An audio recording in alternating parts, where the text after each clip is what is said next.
Hello, my name is Trevor O'Brien, and I am here to discuss my experiences in my freshman English class ENG 201LN, as well as my overall development in myself as a critical reader.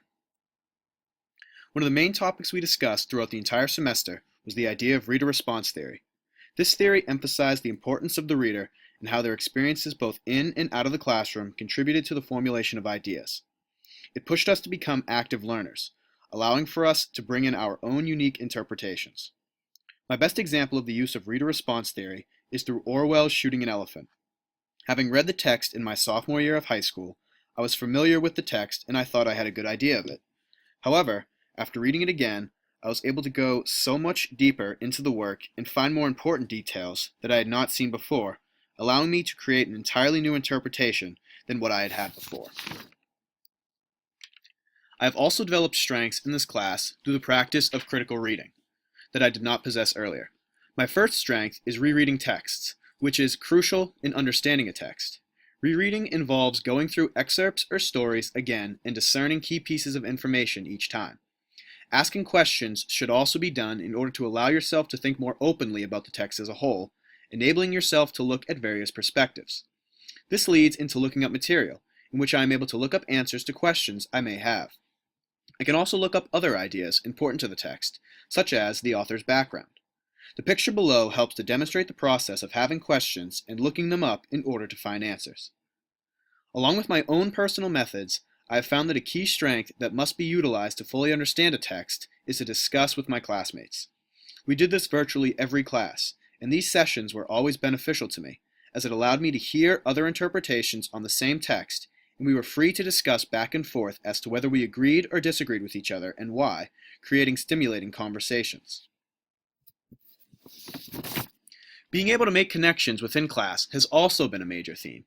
Within class, I've been able to make connections to other classes and texts, everyday experiences that I have had in the past, and also history that is relatable to the subject matter. The most significant connection I have made is with my freshman seminar class, Apocalyptic Literature. Although both classes are English, they are drastically different, as in seminar, we read books about the end of the world and its aftermath, while in this class, we discuss Indian writing. Even so, I am still able to connect both classes by how I go about them, as they both require me to use techniques of thinking critically, and in both classes, we talk about the material amongst each other and in group discussions with the professor. I believe that having both classes has made it significantly better than it would have been because of all the similarities there are between each class. Within our class this semester, we have been exposed to many different tools for digital learning, but for me personally, my favorite was the Google Activities. These included using Google Docs, Google Slides, and Google Plus communities. I found all of these tools extremely helpful, especially when I was having trouble with a particular text. It allowed for everyone to add their own insight into whatever work we were discussing, and I was able to gain ideas from people that I had not originally thought of before myself. I could also comment on other people's posts, which let me receive feedback for what I was writing, as well as give feedback to other people.